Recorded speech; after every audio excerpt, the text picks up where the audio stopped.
Welcome to उड़ान with हर्ष। मेरा नाम हर्ष मिश्रा। आज मैं क्लास 9 का बायोलॉजी चैप्टर 4 जिसका नाम है the fundamental unit of life को मैं आज पढ़ाने वाला हूँ रैपिड रिवीजन के साथ। तो लेट्स स्टार्ट।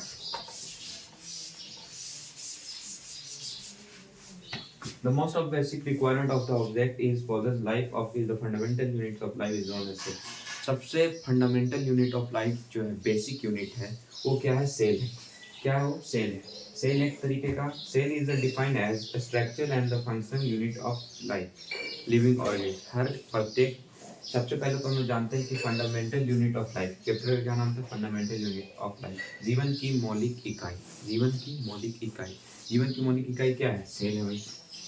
कोशिका सेल। ठीक है, तो पहले हम समझेंगे कि सेल किसे कहते हैं। तो सेल एक तरीके का बिल्डिंग ब्लॉक है। Cell are the building block of a body are the consider as the structural unit of organism. Cell एक तरीके का हम लोग का बिल्डिंग ब्लॉक है, सबसे बेसिक रिक्वायरमेंट है किसी भी बॉडी को बनने के लिए। कैसे कि अगर पहले सेल सेल सेल अगर बनेगा तो cell group of cell is called tissue. Group of tissue is called organ. और ऑर्गन के बाद क्या बनेगा? Organ a group of organ. Cell cell cell cell cell के ग्रुप को सेल का ग्रुप बनेगा तो टिश्यू बनेगा। टिश्यू के ग्रुप से group of tissue is called organ and group of organ is called organ system. ठीक है, जैसे हमारा leg, stomach, lungs, heart, hand जो है वो ऑर्गन सिस्टम पूरा अंदर बनेगा। ठीक है, तो कैसे बनेगा वो स्टार्ट क्या? बेसिक यूनिट क्या है? सबसे बेसिक यूनिट सेल है। सबसे बेसिक यूनिट क्या है? सेल है। ठीक है, तो पहले हम समझते हैं हिस्ट्री ऑफ सेल। ठीक है,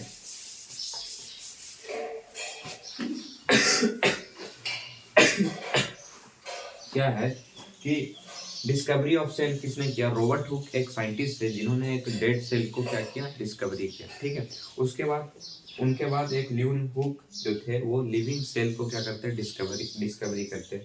उसके बाद उस सेल के अंदर उस सेल को डिस्कवर कौन करते हैं? Robert Hooke. उसके बाद ल्यून हुक जो थे वो क्या करते हैं? उसके अंदर वो रॉबर्ट हुक जो थे वो डेड सेल को डिस्कवरी करता है ये। और ल्यून हुक जो थे वो लिविंग सेल को डिस्कवरी करते हैं। उसके बाद क्या होता है कि फिर रॉबर्ट ब्राउन जो थे वो इसके अंदर एक न्यूक्लियस को डिस्कवर करते हैं। ठीक है, इसके अंदर एक न्यूक्लियस को क्या करते हैं? डिस्कवर करते हैं। इसके अंदर जो है एक न्यूक्लियस को क्या करते हैं? न्यूक्लियस को क्या करते हैं? डिस्कवर करते हैं। इसके अंदर एक न्यूक्लियस को डिस्कवर करते हैं। उसके बाद फ्रैंकलिन जो थे वो प्रोटोप्लास्ट इसके अंदर बताते हैं।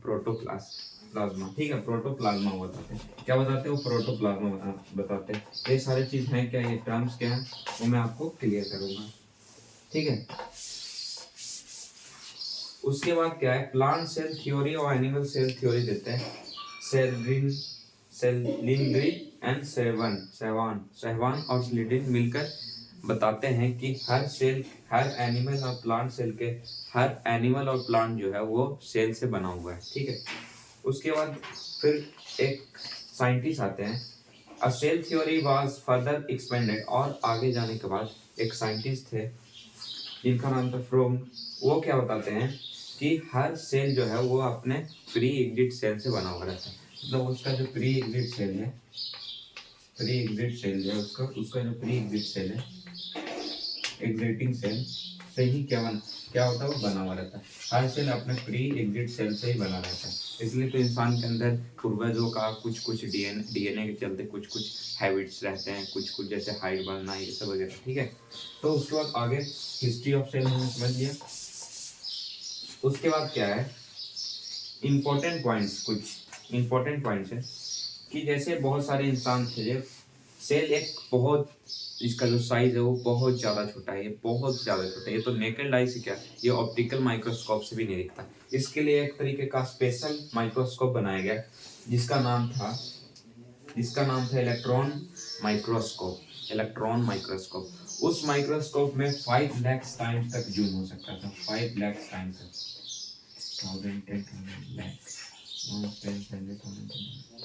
5 लाख टाइम तक जूम हो सकता था। उस माइक्रोस्कोप में इलेक्ट्रॉन माइक्रोस्कोप स्पेशली बनाया गया किस लिए? पर्पस क्या था उस माइक्रोस्कोप को बनाना?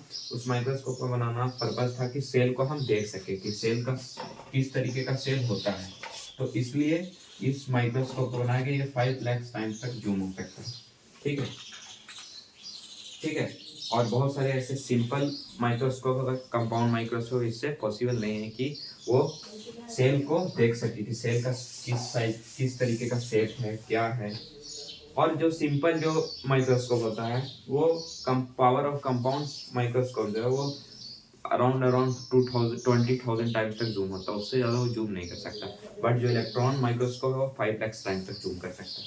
ठीक है, नेक्स्ट टॉपिक और बढ़ते हैं, जिसका नाम है structure organization of cell. Organize of cell, structure, किस तरीके का स्ट्रक्चर है सेल का? सेल का स्ट्रक्चर किस तरीके का? See cell, each cell has certain specific functional compound which is the no is the cell organic. सेल का किस तरीके का स्ट्रक्चर है? ठीक है, सेल का किस तरीके का स्ट्रक्चर है? तो ये तो हम समझे कि हिस्ट्री ऑफ समझ गए हम लोग क्या सेल का। उसके बाद क्या हमें समझना है कि सेल का स्ट्रक्चर किस तरीके का है, किस तरीके का बनावट है उसका, किस तरीके का बनावट। सेल जो है वो किसी भी शेप में हो सकता है, चाहे मसल सेल्स हो, हमारे बॉडी के अंदर बहुत सारे सेल्स हैं, bone cell, muscle cell, organs, बहुत सारे सेल हैं। ठीक है, हमारे बॉडी के अंदर क्या है, बहुत सारे सेल हैं, अलग अलग टाइप्स के, different types of cell present in our body. हमारे बॉडी में बहुत different types of cells present है। ठीक है, ब्लड सेल हो गया, स्मूथ मसल सेल हो गया, ठीक है, बोन सेल हो गया, फैट सेल हो गया, नर्वस सेल हो गया, बहुत डिफरेंट टाइप्स ऑफ सेल हमारे बॉडी के अंदर है, जिसका सबका अलग अलग साइज होता है। ठीक है, उसके बाद क्या है कि plasma membrane the study that's almost feature. उसके बाद क्या हमें समझना है कि प्लाज्मा मेम्ब्रेन क्या होता है। एक टॉपिक यहाँ पे है कि व्हाट इज प्लाज्मा मेम्ब्रेन। तो नेक्स्ट टॉपिक जो हमारा है वो क्या है, प्लाज्मा मेम्ब्रेन। ठीक है, तो प्लाज्मा मेम्ब्रेन होता क्या है? मन में सवाल आ रहा होगा कि प्लाज्मा मेम्ब्रेन क्या होता है, तो इसको मैं क्लियर आपको कर दे रहा हूँ। प्लाज्मा मेम्ब्रेन क्या है, एक सेकेंड रुक जाओ भाई, थोड़ा सा लेट होगा ना, क्लियर कर रहा हूँ मैं इस चीज को भी। Each cell has certain specific functional components with the known as cell organelle. Each kinds of cell organelle perform the specific function making the cell and to be alive. Cell जो है वो खुद को रिकवर करता है, खुद को अच्छा करता है कि वो आगे को लाइफ को क्या करे, अच्छे से गुजार सके। ऐसा ना हो कि सेल अगर हमारा खुद को अगर ठीक नहीं करेगा, खुद को रिकवर नहीं करेगा, तो क्या होगा, सेल क्या हो जाएगा, डिस्ट्रॉय हो जाएगा, खत्म हो जाएगा। और सेल खत्म होना स्टार्ट हो जाए तो क्या होगा, फिर बॉडी हमारा डेड हो जाएगा, फिर बॉडी वर्क करना बंद कर देगा। इसलिए सेल जो है खुद से क्या करता है, अपने आप को रिकवर करने का कोशिश करता है with the help of protein लेकर हमारे बॉडी से। ठीक है, तो nucleus and the cytoplasma collectively contribute in protoplasma. Plasma membrane समझना है हमें समझना क्या है plasma membrane. The plasma membrane is the outermost covering of the cell. Plasma membrane क्या है, outermost covering of a cell। जो outermost covering of the cell है उसको क्या कहता है, प्लाज्मा मेम्ब्रेन। जो outer, मान के चलो ये सेल है, ये सेल है, इसका जो outermost covering है ये, यही क्या कहलाएगा, प्लाज्मा मेम्ब्रेन। यही क्या कहलाएगा, plasma membrane. Plasma membrane, membrane, ठीक है, यही क्या कहलाएगा, प्लाज्मा मेम्ब्रेन, प्लाज्मा मेम्ब्रेन। ठीक है, ये क्या कहलाएगा, प्लाज्मा मेम्ब्रेन कहलाएगा। ठीक है, plasma membrane is the flexible and the mainly composed of lipid protein. ये जो बना हुआ है सेल, ये जो राउंड सा बना हुआ है जिसको प्लाज्मा मेम्ब्रेन कहते हैं, outermost layer of the cell, ये है जो प्रोटीन वगैरह का, लिपिड्स वगैरह का बना हुआ रहता है। ठीक है, the structure plasma membrane is clearly visible under the electron microscope. इस इमेज को हम इलेक्ट्रॉन माइक्रोस्कोप के हेल्प से देख सकते हैं। सेल को, सेल का प्लाज्मा मेम्ब्रेन, ये हमारे नेकेड आई से क्या, हमारे कंपाउंड माइक्रोस्कोप या फिर ऑप्टिकल माइक्रोस्कोप से नहीं दिख सकता भाई, इलेक्ट्रॉन माइक्रोस्कोप से कम 5 लाख टाइम जो होगा तब ये दिखना पॉसिबल है, ठीक है। या और सारे से भी देख सकते हैं बट उतना क्लियरली नहीं दिखेगा। Plasma mirror allow to permit the entry and exit of the some materials in the outside of the cell.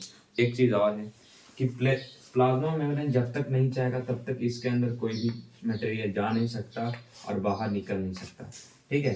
तो अगर प्लाज्मा मेम्ब्रेन को प्रोटीन की जरूरत होगी, प्लाज्मा मेम्ब्रेन को प्रोटीन की जरूरत होगी तो ये क्या कर लेगा, अंदर खुद को ले लेगा। और इसको जरूरत अगर कुछ चीज को वेस्ट मटेरियल को निकालना होगा, आउटसाइड करना होती है, आउटसाइड भी कर सकता है। तो जब तक प्लाज्मा मेम्ब्रेन ना चाहे तब तक कोई भी चीज अंदर नहीं जा सकता ना बाहर आ सकता है, ठीक है, ठीक है। The movement of the molecules across the plasma membrane is having placed in consideration the movement of the molecules high concentration to low concentration। हाँ, आप ज्योग्राफी में पढ़ चुके होंगे, हाई टू लो, ठीक है। हाई कंसंट्रेशन से लो कंसंट्रेशन की ओर फ्लो करता है कोई भी चीज, हाई से लो की ओर, ठीक है। तो यहाँ पे मान लो कि हाई यहाँ पे बन गया, ठीक है। यहाँ पे मूवमेंट, यहाँ पे कंसंट्रेशन के मॉलिक्यूल्स का मोमेंटम हाई हो गया, तो ये हाई से कहाँ चला जाएगा, लो की ओर चला जाएगा, ठीक है। ये कहाँ चला जाएगा, लो की ओर चला जाएगा, ठीक है। तो cell become tried, the process of moves of the from the outside cell. देखो, the process of molecules movement across the plasma membrane or the membranous structure is called osmosis. जो ये मोमेंटम हुआ, जो मूवमेंट हुआ, जो high concentration से low concentration की जाना जो विधि हुई, जो प्रोसेस हुआ, उसी प्रोसेस को क्या कहते हैं, ऑस्मोसिस कहते हैं। क्या कहते हैं, ऑस्मोसिस, ठीक है। याद रखना इस चीज को, मैं एक बार रिपीट कर दे रहा हूँ। The process of movement of the across the plasma movement and membrane structure is called osmosis. इसको क्या कह देंगे, ऑस्मोसिस कह देंगे, ठीक है। इसी मूवमेंट को क्या कह देंगे, it is osmosis process that lead max to the cell dried and signal fuel singering. हाँ, कुछ भी चीज जो सेल से बाहर निकला या फिर अंदर गया, उसी प्रोसेस को क्या कहेंगे, ऑस्मोसिस कहेंगे। The cell become fluids by the process of moves to the molecules and inside the cell and outside the environment of exosmosis। exosmosis किसे कहेंगे भाई, एक टॉपिक आ गया यहाँ पे, ऑस्मोसिस जिसको कहेंगे उसका उल्टा कर दो यार, ऑस्मोसिस एक्समोसिस हो गया, ठीक है। जब become fueled felt by the process to move molecules, जब molecules का moves होने लगे inside cell it outside environment, outside environment से अलग सेल का अगर होने लगे तो इसको एक्सो ऑस्मोसिस कहेंगे, ठीक है। अगला टॉपिक जो हमारा वो सेल वाल है। सेल वाल क्या होता है भाई, सेल वाल अगला टॉपिक है जो सेल वाल है। सेल वाल क्या होता है, cell wall is the outermost covering of the plant cell. Thus plant cell has two covering. जो प्लांट सेल का कवरिंग जो होता है भाई, जो दोस्त कवरिंग होता है प्लांट सेल का, जो कवरिंग होता है प्लांट सेल का, ये प्लांट सेल है मान लो, इसे प्लांट सेल मान लो, ठीक है। ये प्लांट सेल का जो कवरिंग है, ये जो कवरिंग है चारों तरफ से, इसको ही क्या कह देंगे, इसको कह देंगे सेल वॉल। इसे क्या कह देंगे, सेल वॉल, ठीक है। इसे क्या कह देंगे, इसे कह देंगे cell wall. Pressure of cell wall is plant cell it unique character. इसका एक अलग एक यूनिक कैरेक्टर है, ठीक है। इसका अपना एक यूनिक कैरेक्टर है। The cell wall is regarded covering the plant cell and that by the plant cell can hardware provided additional protein and inner content। ये एक तरीके का जो इस बना हुआ सेल वॉल है वो हाई प्रोटीन से बना हुआ है। किस चीज से बना हुआ है, एडिशनल प्रोटीन से हार्ड बना हुआ है। इसके अंदर कोई भी चीज डायरेक्टली नहीं जा सकता जब तक ये चाहे। Cell wall prevent the bursting of the plant cell and even placed on the hypotonic electron medium।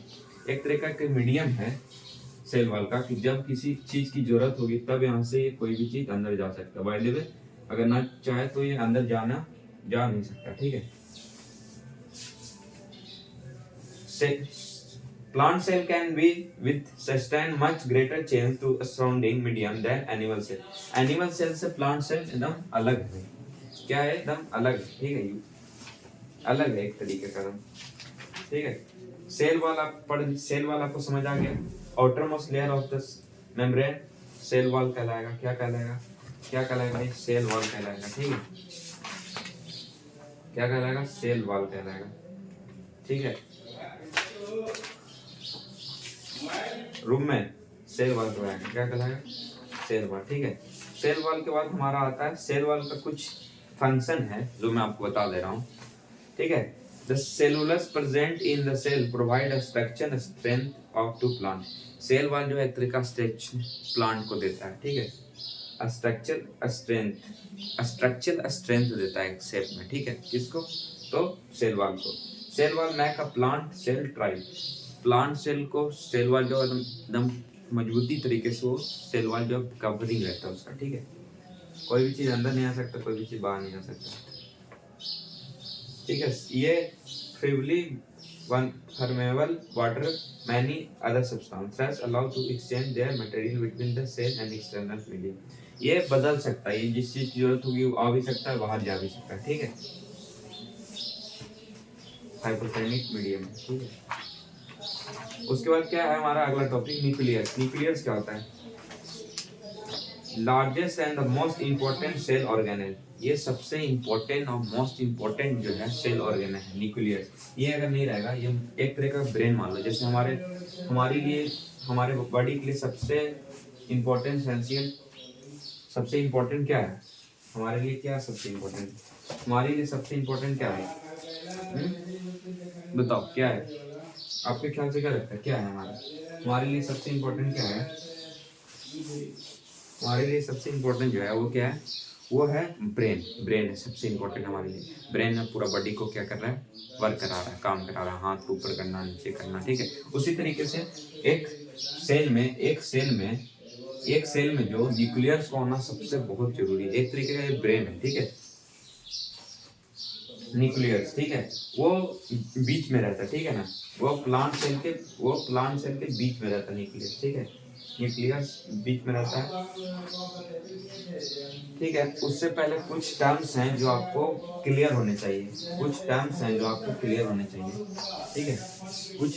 जो आपको क्या होने चाहिए? क्लियर होने चाहिए। स्ट्रक्चर ऑफ न्यूक्लियस बताने से पहले मैं आगे क्लियर कर दूंगा। हाँ, तो structure of nucleus, the nucleus of the cell get dark colored with the staining materials like iodine solution, ठीक है। ये iodine solution के जैसा है, ठीक है। न्यूक्लियस से ये एक सेल वाल है, एक सेल है, पूरा सेल है। सेल के अंदर में क्या रहता है? न्यूक्लियस रहता है, ठीक है। इसके अंदर है ये पूरा जो है ये न्यूक्लियस मेम्ब्रेन है। ये क्या है? Nucleus membrane. ये क्या है? Nucleus membrane. और इसके अंदर जो है वो क्या? न्यूक्लियस है। क्या है वो? क्या है? न्यूक्लियस है। क्या है वो? क्या है? न्यूक्लियस है, ठीक है। तो ये वो क्या है? न्यूक्लियस है, ठीक है। समझ आ रहा है बस? हाँ, और मैं कुछ आपको टर्म्स बताने वाला हूँ, जो अभी मैं अभी क्लियर नहीं किया। Remove temporary onion pills. हाँ, एक चीज मैं आपको बताना भूल गया यार, एक चीज मैं बताना आपको भूल गया, वो चीज सबसे आगे बताना चाहिए। इस चैप्टर को क्लियर करने से पहले उस चीज को बहुत इंपॉर्टेंट ध्यान दो। The nuclear membrane has pores and the nuclear pores contain liquid part called nuclear plasma. एक चीज मैंने बताना भूल गया कि जो साइंटिस्ट खोज किए उस कौन सेल पे किए थे भाई? तो ऑनियन के पील पे किए थे, ऑनियन पील, ठीक है। उसके छिलके का ऑनियन पील पे, ठीक है, पील ऑनियन के एक छोटे से छिलके, ठीक है। उस पे क्या किया था उन्होंने क्या किया था? खोज किया था। उसी सेल को देखकर बताया था कि हमारे बॉडी के अंदर भी एक सेल होते हैं। तो भाई ये चीज मैंने बताना भूला, ठीक है। न्यूक्लियस आप समझ गए कि अंदर में होता है, ठीक है। नेक्स्ट टॉपिक है cytoplasma. The region between the cell between and the nucleus membrane is called cytoplasma. जो सेल के और न्यूक्लियस के बीच का एरिया जितना है, ये सेल है और ये न्यूक्लियस है, ये जितना भी एरिया है इसको क्या कहते हैं? साइटोप्लाज्मा कहते हैं। इसको क्या कहते हैं? साइटोप्लाज्मा। ये क्या है? लिक्विड जैसा ये फ्यूल्ड है, ठीक है। इन अदर हैंड इसको एक और डिफिनेशन बोल सकते हैं। The entire area enclosed with the cell membrane of the cell and including the nucleus called cytoplasma. जो सेल वॉल से और न्यूक्लियस के बीच में जो इंक्लूज है उसको क्या कहते हैं, साइटोप्लाज्मा कहते हैं। उसको क्या कहते हैं, उसको क्या कहते हैं भाई, साइटोप्लाज्मा कहते हैं, साइटोप्लाज्मा। उसको क्या कहते हैं, साइटोप्लाज्मा कहते हैं। ठीक है, इस लिक्विड जैसा जो फ्लूइड पूरे में है चारों तरफ, उसको क्या कहेंगे, साइटोप्लाज्मा कहेंगे। ठीक है, cytoplasm is fluid containing inside the plasma membrane. ठीक है, इसको क्या कहेंगे, साइटोप्लाज्मा कहेंगे। ठीक है, एक टॉपिक मैंने बताना भूल गया, मैं एक चीज बताना भूल गया आपको। न्यूक्लियर से मैंने क्लियर कर दिया, एनसीईआरटी की बुक में बहुत सारी चीज अभी हटा चुके हैं, हटा दिया गया। ठीक है, वो चीज क्या था, वो था यूनिसेलुलर और मल्टीसेलुलर। ठीक है, यूनिसेलुलर क्या होता है, जो सिंगल सेल से बना हो। ठीक है, जो जो बॉडी सिंगल सेल से बना हो उसको क्या कहेंगे, यूनिसेलुलर। और जो मोर देन वन से बना हो उससे क्या कहेंगे, मल्टीसेलुलर। जैसे पारामीशियम है। ठीक है, बैक्टीरिया जो वगैरह हैं।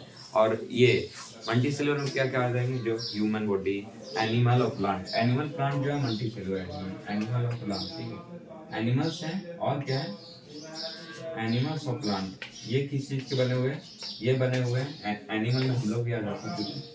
ठीक है बनिया, एनिमल में हम लोग भी आ जाते हैं, ह्यूमन भी। ठीक है, तो जानवर और हम प्लांट्स और एनिमल। ठीक है, बहुत क्या किस चीज के बने हैं, multi cellular organism, multi cellular के बने हुए हैं। ठीक है, जिसमें मोर देन वन सेल है, एक सेल से ज्यादा है। और बहुत सारे ऐसे बैक्टीरियाज हैं और बहुत सारे ऐसे चीज हैं, एल्गी जेट वगैरह, जो वो क्या सिंगल सेल से बना हुआ है, जिसको बोलते हैं सेलुलर, यूनिसेलुलर, यूनिसेलुलर बोलते हैं जिसको, इसे क्या बोलते हैं, यूनिसेलुलर बोलते हैं। ठीक है, तो नेक्स्ट टॉपिक हमारा है, जो हमारा नेक्स्ट टॉपिक है वो प्रोकैरियोटिक और प्रोकैरियोटिक है। ठीक है, प्रोकैरियोटिक और यूकैरियोटिक। ये क्या भाई, ये क्या है, प्लाज्मा मेम्ब्रेन, सेल मेम्ब्रेन। भाई फंक्शन याद करना बहुत जरूरी है। ठीक है, बहुत एग्जाम में यार क्वेश्चन ऐसे आएंगे ना। चलो, तो फंक्शन वगैरह पढ़ लिए हम लोग।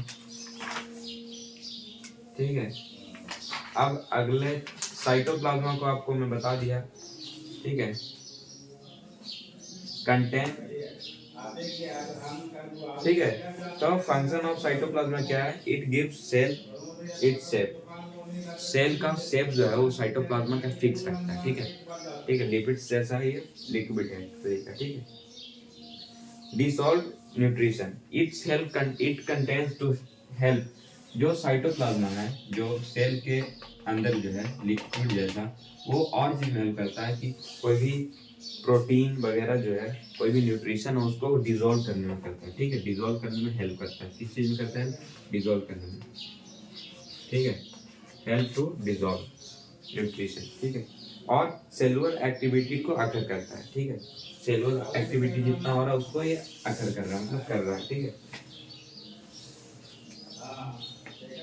ठीक है, सेल ऑर्गेनल क्या होता है भाई, ये बार बार आ रहे नाम, बार बार आपकी वीडियो में एक चीज आता है ना, कैसे सुने। सेल ऑर्गेनल क्या होता है, there are a small membrane bounded structure present in the cytoplasma and the eukaryotic cell. In the words, there are small organs in the cell which perform different function of the cell. Cell organ एक तरीके का structure है जो present है cytoplasm में, वो बहुत अलग अलग तरीके का फंक्शन करता है ऑर्गन सेल में। ठीक है, ठीक है, जैसे डाइजेशन में हेल्प करता है भाई, एनर्जी प्रोडक्शन में हेल्प करता है, क्या सेल ऑर्गन है। ठीक है, help in production of energy को प्रोडक्शन करने में हेल्प करता है भाई। अनदर सेल ऑर्गेनल जैसे कौन और अलग एक जैसे एक तो सेल ऑर्गेनल है। ठीक है, एक दूसरा जो है वो क्या है, माइटोकॉन्ड्रिया। क्या है वो, माइटोकॉन्ड्रिया। वो क्या करता है, हेल्प करता है एनर्जी को रीच करने में, बढ़ाने में हेल्प को। ठीक है, सेल ऑर्गेनल को मैंने कंप्लीट कर दिया। सेल ऑर्गेनल के बाद आता है एंडोप्लाज्मिक रेटिकुलम, ईआर, जिसे शॉर्ट फॉर्म में ईआर कहते हैं। तो एंडोप्लाज्मिक रेटिकुलम क्या है, तो ये एक तरीके का नेटवर्क है जो पूरे स्ट्रक्चर में बाउंडेड बाय मेम्ब्रेन, पूरे स्ट्रक्चर में ये बना हुआ रहता है भाई। स्ट्रक्चर एंड एंडोप्लाज्मिक रेटिकुलम का मैं फिगर बनाता हूँ, तो उसका फिगर कुछ इस तरीके से बनेगा। जैसे ये पूरा एक तरीके का अपना एक तरीके का रोड बनाया हुआ है भाई पूरा, ठीक है, ठीक है, बहुत खतरनाक है यार ये, ठीक है, रेटिकुलम ER जिसे बोलते हैं। इसका फिगर मैं उतना अच्छा नहीं बना पा रहा हूँ क्योंकि मैं फिगर, ठीक है। तो ये स्ट्रक्चर ऑफ एंडोप्लाज्मिक रेटिकुलम का ये है, ठीक है। इसका मैं कुछ डिफिनेशन बता दे रहा हूँ। Endoplasmic reticulum membrane has the structure similarly that the plasma membrane also the exhibited great variation and form the dimension and the application. It may form the long tube surrounded the, ये एक तरह का tube जैसे बना हुआ है गोल, ठीक है, ठीक है। और इसका सबसे प्रमुख जो बात है एंडोप्लाज्मिक रेटिकुलम ER का, ठीक है। रफ एंडोप्लाज्मिक रेटिकुलम और स्मूथ रेटिकुलम, दो टाइप्स के होते हैं रेटिकुलम, ठीक है। एक होता है रफ होता है, एक स्मूथ, नाम, ठीक है। RER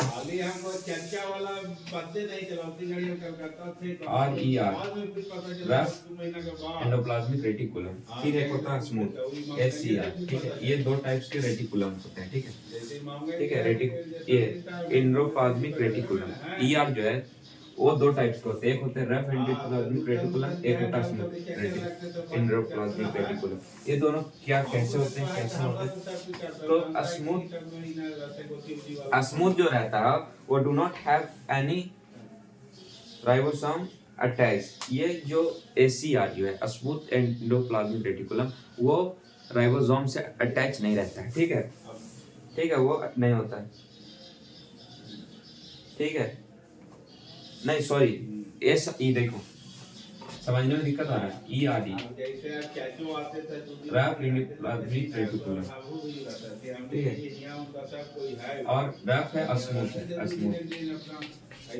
तो जो RER है और ACR है, ठीक है, RER और ACR, तो जो रफ एंडोप्लाज्मिक रेटिकुलम है वो राइबोसोम के साथ अटैच रहता है, राइबोसोम के साथ अटैच रहता है, मतलब सटा हुआ रहता है। क्या रहता है, क्या रहता है वो अटैच रहता है, एक दूसरे से अटैच रहता है। राइबोसोम के साथ क्या रहता है, अटैच रहता है। वो भी मैं आगे क्लियर करूंगा कि व्हाट इज राइबोसोम, पहले आप समझ लेना। अटैच रहता है, पर स्मूथ जो रेटिकुलम है वो अटैच नहीं रहता, do not have attach to ribosome, ribosome के साथ। याद रखना RER जो है वो अटैच रहेगा किसके साथ, राइबोसोम के साथ, और ACR जो है वो नहीं रहेगा, ठीक है। ये दो डिफरेंस है, एग्जाम में आएगा तो आप लिख देना। Function of ER, endoplasmic reticulum का फंक्शन क्या है भाई, इतना तो समझे नहीं यार आप, भैया यही बता दो। तो भाई ये सब ये क्या करता है, ये ट्रांसपोर्ट कवर करता है भाई, ट्रांसपोर्ट का, एक जगह से लेकर दूसरे जगह तक ले जाने का सामान का। जैसे हम लोग सामान गाड़ी चलाते हैं तो बाइक से क्या एक जगह से ट्रांसपोर्ट करके कहीं और जाते हैं, एक जगह से दिल्ली से गए गुजरात, गुजरात से गए गया, उसी तरीके से ER का वर्क है। ER का भी फंक्शन वही है। ER कुछ नहीं यार, सेल के अंदर रहता है, ये वर्क क्या करता है, ER एक जगह से दूसरी जगह जाने का ट्रांसपोर्ट का काम करता है, ये भी सेम उसी तरीके से, ठीक है। ये सपोर्ट क्या है इसका, तो ये एक नेटवर्क एंडोप्लाज्मिक रेटिकुलम प्रोवाइड है nuclear support and the cytoplasm.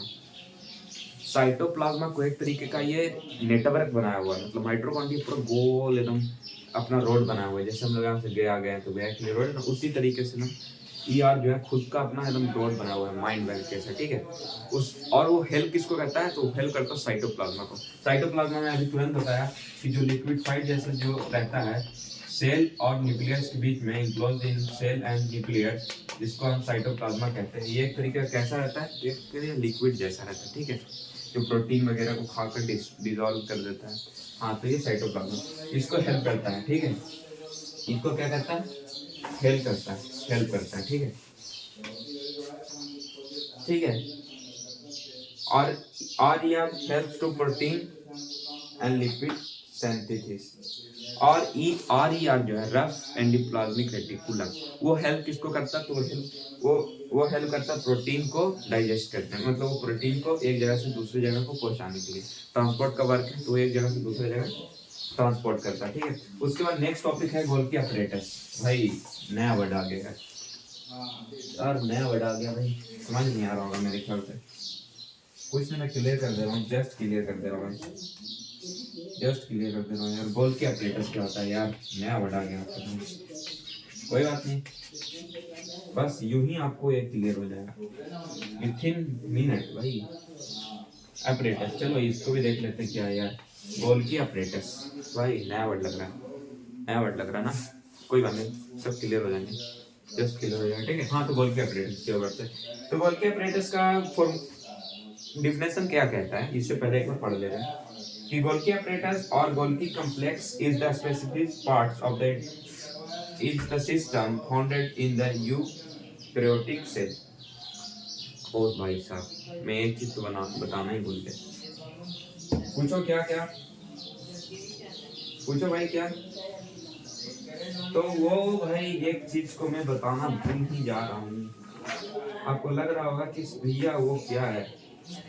तो दोस्तों, भाइयों, मित्रों, मेरे लालो, एक चीज बोल रहा था, वो क्या बोल रहा था कि एक चीज मैं बताया नहीं, प्रोकैरियोटिक और यूकैरियोटिक मैंने बताया नहीं, ठीक है।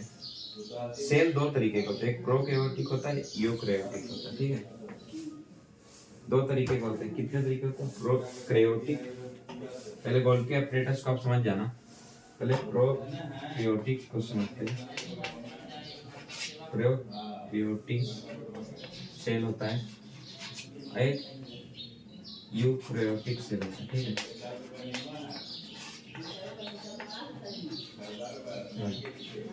ये दो तरीके के सेल होते हैं, ठीक है। दो तरीके के सेल होते हैं, एक प्रोकैरियोटिक सेल होता है, यूकैरियोटिक सेल होता है, ठीक है। इस दोनों का क्या कहना है, nucleus is undefined content and nucleus acid is called nucleoids, the lack of cellular function carried out of the cytoplasm, most of the cellular function are carried out of the cytoplasm। पहले मैं एक बार, आप लोग इसको पहले एक बार ध्यान से देखो, जस्ट मैं अभी क्या कह रहा हूँ, एक बार पानी पी रहा हूँ, ठीक है, वाटर को ड्रिंक करके आना, ठीक है। तो बना रहो मेरे साथ।